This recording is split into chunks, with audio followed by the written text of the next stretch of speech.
You've decided to come to Boston in 1776.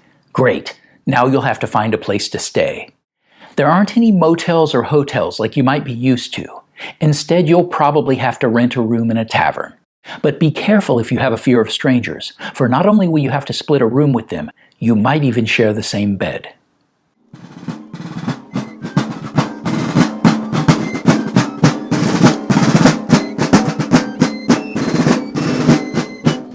Once you arrive in Boston, if you're lucky, you'll know somebody in town, and might even enjoy a private room in their home.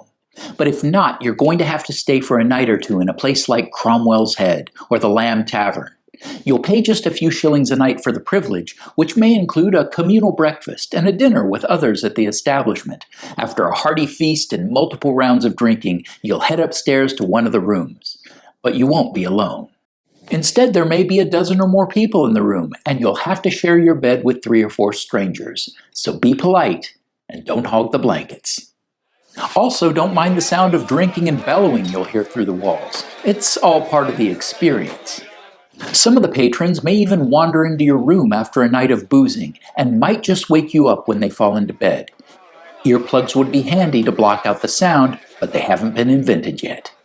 The beds aren't exactly comfortable. There are no box springs for support, but instead a lattice of ropes. And on top of the ropes, the mattresses are stuffed with straw and corn husks, or less commonly feathers. So you'll probably end up with a backache if you're not careful. Sanitation and comfort are questionable too, with weeks going by before the sheets are changed and one shared chamber pot for all the roommates. Considering the lack of modern comforts, after a night or two you'll be glad to move on. Try renting a room from a local, or if you have enough money, an entire house. In the Gazette and other newspapers, you'll see ads from Bostonians who rent space to visitors. But for the more humble dwellings, be prepared once again to share the bedroom or the bed with a rotating cast of visitors. For the ins and outs of staying in historic Boston, check out my book, Boston 1776, A Rogue Tour of Revolution City, and subscribe and add a comment with your own preferences for accommodation.